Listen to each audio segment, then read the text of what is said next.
Hola chicos, ¿cómo andan? Bueno, les contaba ahí en el Facebook que decidí hacer la clase virtual. Esto tiene que ver con varias cosas. Primero que voy a, o sea, no tengo clase después del curso nuestro y trato de no agarrar tanto el auto y ir a darles un curso de medio ambiente y hacer 150 kilómetros de ida y de vuelta. Solo para eso me parece una locura teniendo la posibilidad de hacer el curso así online. Así que, y también sé que hay varios que no podían venir hoy, y supongo que también les vendrá bien a los que están medio justo con las faltas y no pueden venir. Vamos a hacer entonces esta clase que es la número 6. Ya estamos llegando al final del curso de a poquito. Vamos a aprovechar para hacer un pequeño repaso y bueno, el curso de hoy es sobre el riesgo global y los modelos globales. Y lo que ven como imagen es una modelización, ¿sí? En realidad lo que ven es los países, ¿sí? Cada país está identificado con un número y tiene una superficie que está relacionada con la cantidad de personas que ahí viven, y forma parte de un modelo global de los primeros que se hicieron, puntualmente el modelo mundial latinoamericano, que lo vamos a repasar rápidamente en la clase que viene, no esta clase, ¿sí?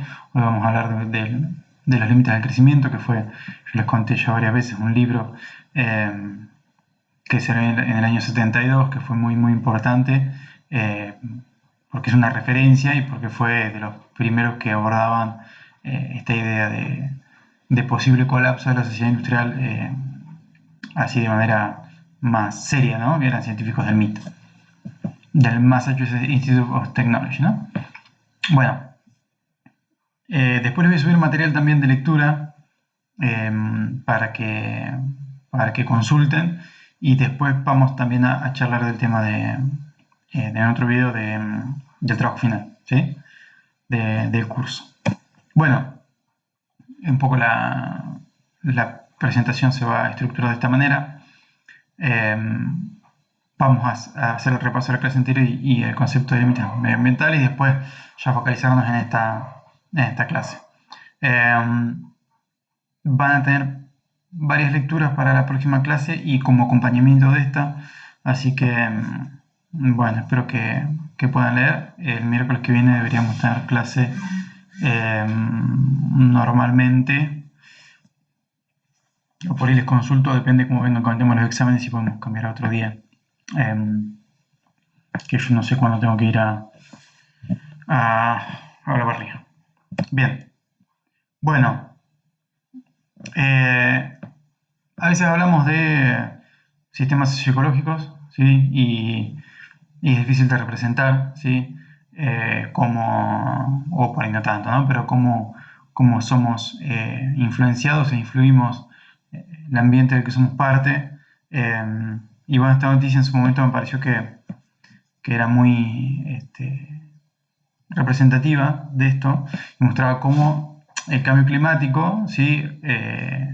A través de modificaciones del fenómeno del niño, ¿sí? que se da periódicamente, cómo impactó en niños peruanos que crecieron en promedio, digamos, 4 centímetros menos de lo normal. Y bueno, eso estaba, obviamente tomando promedio, ¿no? Pero bueno, mucho tiene que ver con esto, ¿no? Muchos de los impactos no los podemos asociar a ponerles víctimas así concretas, pero los análisis así generales nos permiten tener una medida de cómo ese impacto, que parece imperceptible, en realidad no lo es, ¿sí? Es cuestión de medir lo que hace falta, ¿sí? O lo que corresponde. En este caso tenía que ver con cómo la producción de alimentos se modificó, ¿sí? Y, y bueno, obviamente está relacionado también con una cierta distribución del ingreso, y que no están los mecanismos necesarios para que una disminución en la producción de alimentos, que no quiere decir que no haya suficientes a nivel global, bueno, cómo puede ser que impacte de esa manera en sectores más vulnerables, ¿no? Creo que por eso esta noticia representaba varias cosas, ¿no? Por un lado, esto de cómo nos afecta directamente el cambio que producimos en el sistema climático, y por otro lado cómo eso, digamos, los impactos no son igualmente distribuidos, y bueno, ahí está un poco el desafío ético también de la problemática ambiental global, ¿no? Bueno, me pareció una noticia interesante.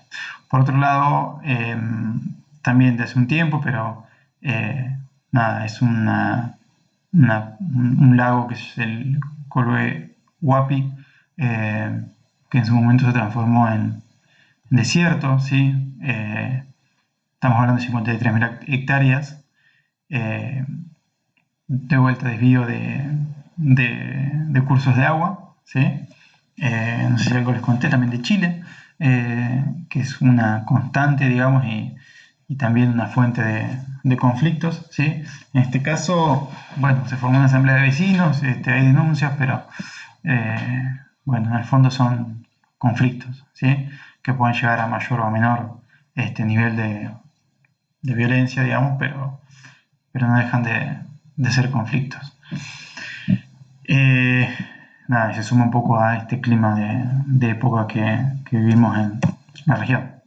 Esto es una noticia, bueno, está en francés, no importa, es una epidemia de anthrax que, que se libera del permafrost, que destaca hielo, digamos, de tierra helada permanente que se empieza a derretir por efecto del cambio climático, y que no solamente libera grandes cantidades de metano, digamos, y una una retroalimentación positiva, ¿no? Esta idea de la visión de la complejidad, sino que también es responsable o sea, puede llevar a esto, ¿no? Que se libere de repente un virus que estaba atrapado ahí durante miles de años, y bueno, que quizás ni siquiera, algunos que ni siquiera conozcamos, ¿no? En este caso sí se conoce, es el virus del anthrax, que fue famoso en su momento, si uno recordará, porque hubo atentados con anthrax en Estados Unidos, creo. Bueno, cómo afecta, por ejemplo, el cambio climático los vuelos transatlánticos, ¿sí? Bueno, está cambiando las corrientes aéreas, hace que los aviones tengan que dar más vueltas para llegar a los mismos lugares. Eh, Otra retroalimentación positiva, y hay más turbulencias, con lo cual el consumo de combustible es mayor. Bueno, de la clase anterior hemos visto la problemática de los metales, sí vemos que se pueden reciclar, pero que, no sé si se acuerdan de la tabla periódica con los distintos colores, la mayoría no se recicla, más de un 10 o 20%, y son muy poquitos los que se reciclan en grandes cantidades. Les voy a poner una infografía sobre el consumo de metales, que es bastante interesante, también hace algunas proyecciones, y les quería subir también como complemento, este año salió sería el panorama global del consumo de recursos, donde no solamente están los metales, sino también, bueno, están separados por biomasa, en fin, distintos grupos de materiales, de recursos, y tiene un panorama interesante, y sobre todo que plantea escenarios, y ya de a poco nosotros nos vamos entrando nosotros pasando de esta evaluación del estado actual a empezar a ver qué escenarios, cuáles son los escenarios posibles y qué implica cada uno, digamos, qué nos puede esperar, y digamos, qué se espera de nosotros en cada escenario, ¿sí? De nuestras habitudes y de nuestro modo de vida industrial. Bueno, nada, el consumo de metales crece exponencialmente, ¿sí? También habíamos visto que había un grupo de metales que aumentaban todos juntos a medida que aumentaba el desarrollo de esos países que los consumen, ¿sí? Y que cuanto más ricos los países o más desarrollados, más consumo de todos los metales.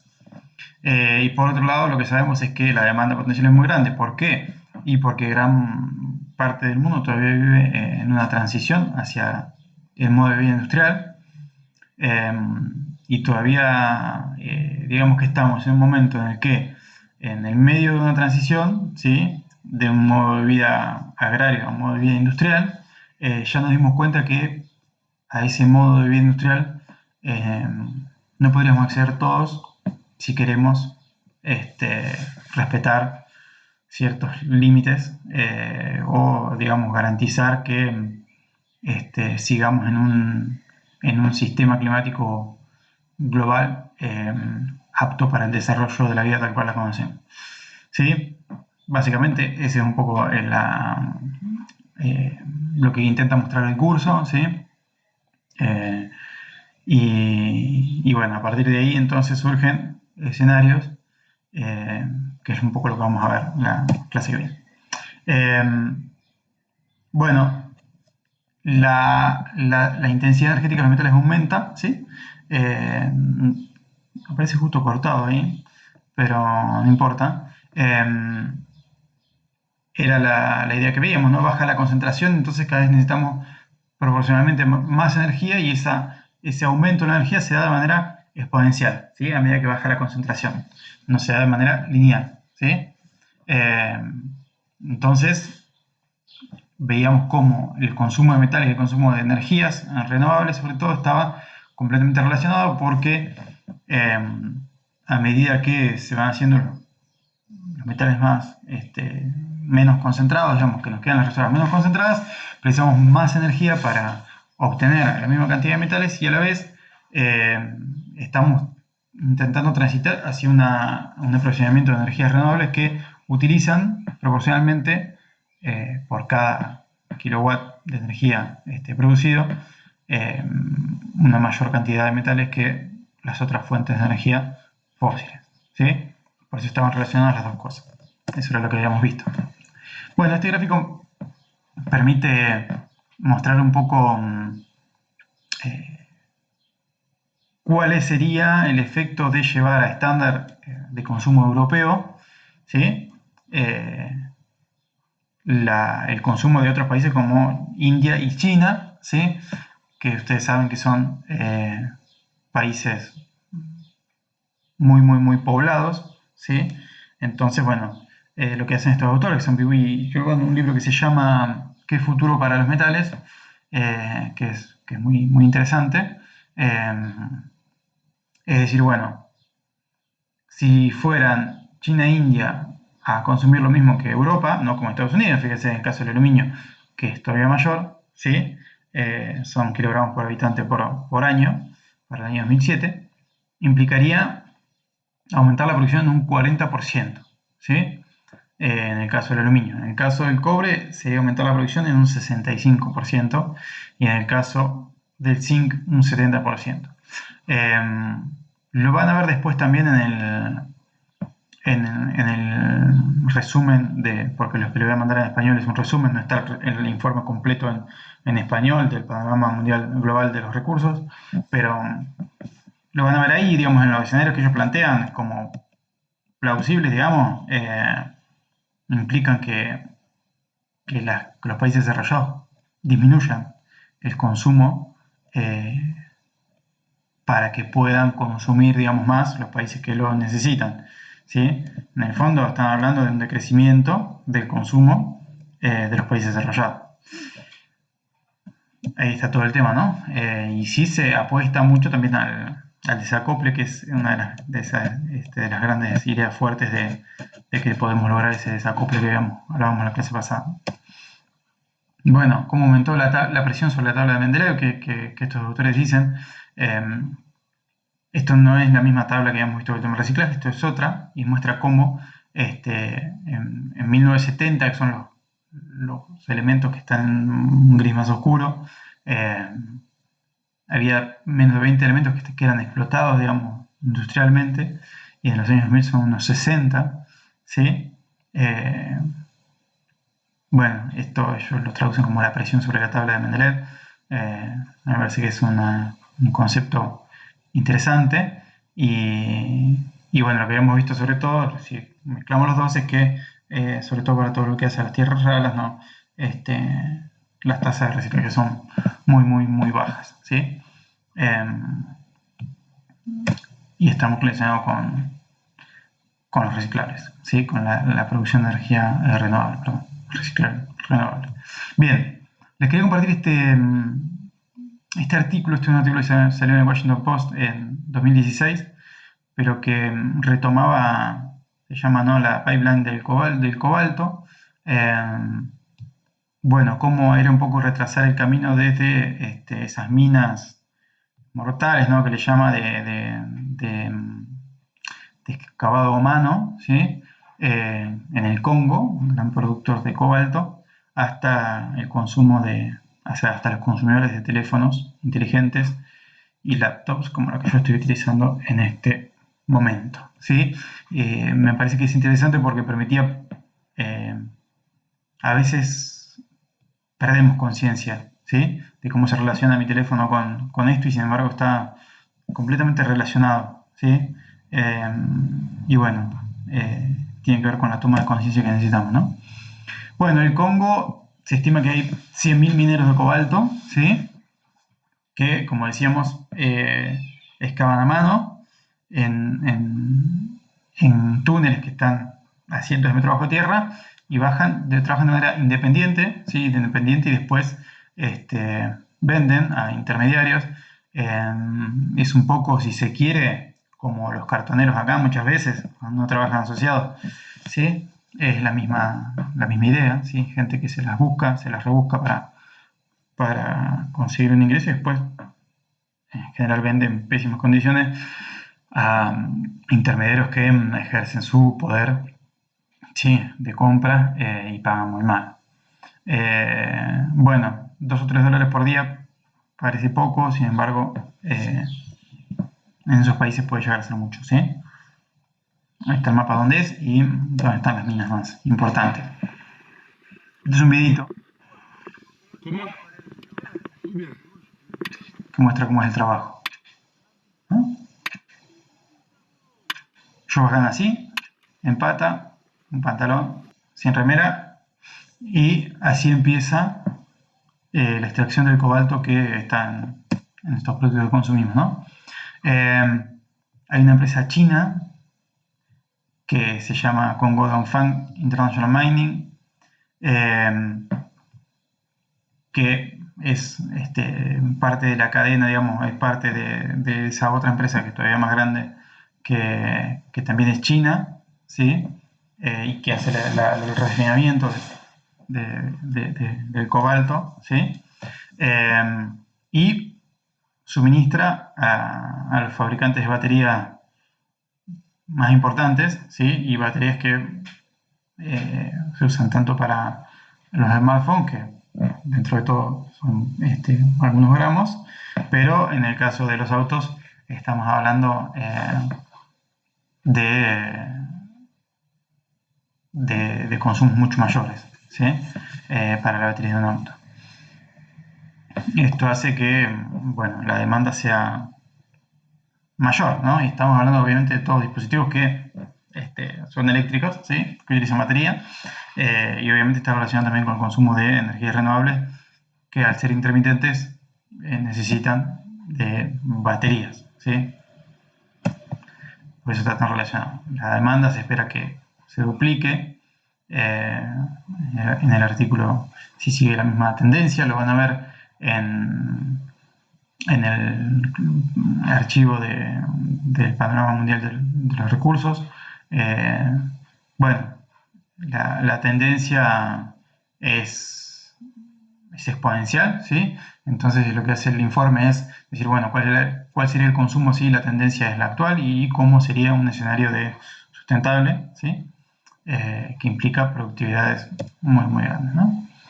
Al mismo tiempo, esta idea, ¿no?, de consumo de energía relacionado a la minería, en Perú se hizo un estudio de metabolismo energético, y bueno, fíjense que la demanda es 11 veces la hora trabajada de la minería que la hora de todos los sectores de la industria y de la construcción sumados, ¿sí? O sea, la minería sola 11 veces más electricidad por hora de trabajo que todos los sectores de la industria de la construcción sumados. Y dice, el futuro inmediato es de conflictos con otros sectores productivos y los hogares en el acceso a la energía eléctrica. De vuelta, ¿no? Los conflictos como algo ya casi naturalizado. En el caso de Chile, no, esto no es menor y tiene que ver en el caso de Chile más con el consumo del agua. ¿Sí? Yo les contaba que después de algunos días de conflicto, los ríos volvieron a retomar sus caudales porque empezaron a liberar agua que tomaba la minería, ¿no? Bueno, habíamos hablado del caso del fósforo, entonces esto va a ir complementado con algunas lecturas, ¿sí? Lo mismo con energías renovables. El caso del fósforo, bueno, algunos gráficos sobre dónde están las reservas y dónde están los consumos, ¿sí? Interesante también para ver nosotros cómo tenemos prácticamente nada de reservas de fósforo, pero somos grandes consumidores. Sí, obviamente relacionado a la producción de alimentos, pero es todo un tema, ¿sí? Así que, nada, sí, ahora cuando hablemos de los trabajos, la idea sería que se puedan focalizar en alguna de las problemáticas globales que vimos y bueno, definir alguna escala y analizar. Bueno, nada, esto también en Estados Unidos, que importa casi todo el fósforo de Marruecos y logra firmar un acuerdo de libre comercio en 2005. Un escenario un poco tenso. China cerró las exportaciones hace poco. Brasil después las volvió a abrir. Después Brasil estatizó sus minas de roca fosfatada. En otro, no sé cómo estará ahora, pero eso era en su momento. Para asegurar el mercado interno. Y bueno, se espera que la demanda suba muchísimo, ¿sí? Y después las pérdidas son, o sea, digamos que el escenario es, si quiere, complejo del lado de la demanda, pero lo cierto es que se puede ganar mucho en la mejora del manejo, ¿sí?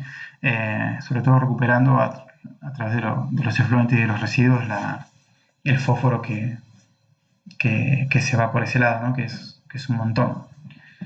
O sea, dentro de ese 80% restante, la mayoría termina o en la corriente de residuos o en la corriente de los efluentes cloacales, ¿sí? Pero bueno, es completamente recuperable, así que se podría sin problemas, digamos, por eso yo le decía que al principio había como mucho alarme, después bajó un poco esa ansiedad.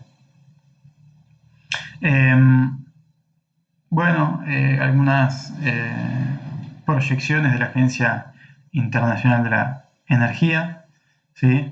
De cómo se espera que avance el consumo de combustibles. Esto cambia todo el tiempo, ¿sí? Hay que digamos que hay que evaluar mucho antes de tomar como válidos las informaciones que presentan, las proyecciones que presentan los organismos así internacionales como la Agencia Internacional de Energía. Sobre todo que la idea es que ustedes puedan tener una mirada crítica de esta información, ¿sí? Los combustibles líquidos, como vimos, es difícil que puedan seguir aumentando de esa manera, ¿sí? Pero bueno, al mismo tiempo uno piensa, ayer había una nota de un informe de Naciones Unidas que para cumplir con el Acuerdo de París, las emisiones en la década ahora que viene, de 2020, tenían que ser reducidas 7,6% año a año, o sea, 7,6% un año y después el otro año lo mismo y lo mismo, lo mismo, para poder cumplir con el Acuerdo de París, ¿sí? Con lo cual se ve difícil, pero bueno, si al mismo tiempo pensamos que la energía va a ser cada vez menos, o que deberíamos, por un lado, consumir cada vez menos combustibles fósiles por el mismo tema, bueno, sería normal que se reduzcan las emisiones en esa proporción, digamos, si logramos reducir el consumo de combustible fósil. Con lo cual, medio que el escenario vendría por ese lado, ¿no? En todo caso, si queremos garantizar o asegurar un bajo riesgo, digamos, de que el sistema climático se desregule completamente. Ahora las tendencias son más bien a 3,5 grados, como hablamos en la otra clase. Bien, habíamos dicho que íbamos a hacer una pequeña repaso de los renovables. La idea sería que también a algunos, si les interesa, pueda profundizar en el trabajo sobre alguna energía renovable. Bueno, la energía solar, habrán escuchado 1000 veces, que recibimos un montón de energía del sol diariamente, mucho más de la que consumimos. En cuanto a la producción de energía, tenemos dos tipos generales, ¿no? Calentadores solares de baja temperatura, que son los colectores de tubos, y los sistemas generadores, donde podemos, por un lado, pueden ser los paneles, ¿sí? Solares comunes, y después otras tecnologías que lo que van a hacer es usar la energía solar de manera centralizada, digamos, para calentar agua y generar electricidad a través del vapor, por ejemplo, ¿no? Como una turbina. Entonces, por un lado tenemos los sistemas concentrados, como el de los espejos, ¿sí? Hay proyectos masivos, digamos, en Europa para instalar paneles en el desierto del Sahara. En el libro de ¿Qué futuro para los metales? Los autores se mofan un poco de esa idea, diciendo, bueno, ¿quién les va a pasar quién va a limpiar los paneles después de cada tormenta solar? ¿Sí? Kilómetros y kilómetros cuadrados de paneles solares, pero bueno, que necesitan un cierto mantenimiento y uno piensa decir, bueno, para no afectar el uso del suelo en su lugar, los puede poner en lugares remotos, pero bueno, no es que uno puede desentenderse completamente de ese tipo de instalación. Bueno, entonces vemos ahí dos tipos distintos de uso concentrado de la energía solar, ¿sí? Uno para calentar el agua en el de abajo, ¿no? Ven que pasa el agua por ahí y se calienta en esos espejos cóncavos, y con eso se genera una turbina y se genera, o sea, se genera vapor, por la turbina se genera energía eléctrica, y con el otro es un poco lo mismo. Yo les quería mostrar esto desde hace muy poquito. Bueno, una startup secreta que estaba financiada por la Fundación Bill Gates, que aparentemente hizo como algo así maravilloso, ¿cómo sería un breakthrough? Sería como sí, como pasar un límite, ¿sí? Un descubrimiento así que es revolucionario, y lo que hacen es usar inteligencia artificial para con esos espejos que se ven ahí, bueno, que lo pueden buscar después como la noticia, logran, digamos, maximizar la captura de energía solar y logran temperaturas que dicen podrían, por ejemplo, son las que se usan en la industria cementera, más de 1000 grados centígrados, y bueno, ellos soñaban con que es una tecnología que podría entonces utilizarse para usos industriales de largo alcance. Ojalá, ojalá, pero bueno, la verdad que es lo único que he leído hasta ahora, y bueno, ya no es tan secreto, ¿no? Si no, no lo veríamos. Bueno, el tema que tiene la energía solar, como vemos ahí, varía tanto la energía que llega, tanto en la época del año como en el momento del día, ¿sí? Con lo cual, habíamos dicho, son fuentes intermitentes, y entonces implican la acumulación de energía o el uso en la distribución de tecnologías más complejas, ¿sí? Que son más complejas que la distribución de la energía producida continua tradicional. Sí, la posibilidad de combinar energía solar y energía eólica, porque, bueno, como se ve ahí, a lo largo del día, digamos, tienen curvas que en general, ¿no? Obviamente, ¿eh? Esto es un promedio. Se podrían complementar como para suplir la demanda durante las horas de trabajo más normales, ¿sí? Los desafíos siguen siendo los que decíamos, ¿no? A partir de biomasa, bueno, habrán visto, ¿no? Biocombustibles, ¿sí? Hablamos de primera generación y segunda generación, y de tercera generación ¿no? También. También son cosas que pueden abocarse a estudiar algunos si les interesa el trabajo final. Pero bueno, la idea es las plantas acumulan energía a través de la fotosíntesis y sí, ver de qué manera podemos obtener esa energía, transformarla en una fuente de energía que podamos utilizar. De segunda generación son fuentes que no son comestibles, ¿sí? Porque la primera generación, la crítica que se le hace siempre es, bueno, ponemos en competencia el consumo humano con la producción de energía. Y la segunda generación no son otras fuentes que no son comestibles, bueno, o sí, pero no directamente. Y la tercera generación es con residuos de la industria, o sea, sí, de la industria agrícola, eh, con residuos de la agricultura. ¿Sí? Bueno, Jatropha es una planta que aparentemente podría funcionar muy bien, porque tiene una gran producción, o sea, podemos tener un buen rendimiento de producción de biodiesel. Y hay investigaciones un montón. Y después, otra cosa que es interesante es a partir de algas, ¿sí? Y microalgas, la producción de energía, básicamente la misma idea, pero bueno, lo que se usa mucho en pruebas, con mucho avance en algunos países, como en Estados Unidos, en Israel, son las microalgas, el fitoplancton, digamos, utilizarlo, tener como granjas, utilizan la energía solar, ¿sí? Para cultivar esas biomasas, que también puede ser usando los efluentes, los nutrientes de los efluentes y por otro lado también absorben CO2, con lo cual también uno podría pensar en que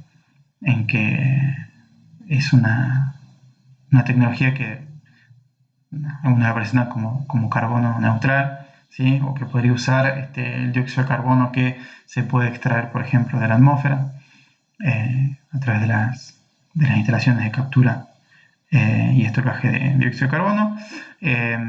Y básicamente es la misma idea, ¿no? Siempre sería eso, ¿no? Energía solar concentrada de alguna manera para después producir biocombustibles, en el caso del fitoplancton, que producen una especie de aceite, ¿sí? Que se puede transformar en biocombustible. Vamos a pasar al concepto de límites medioambientales, pero vamos a hacer una pequeña pausita, ¿sí? Vamos a cortar el video acá y vamos a retomar después.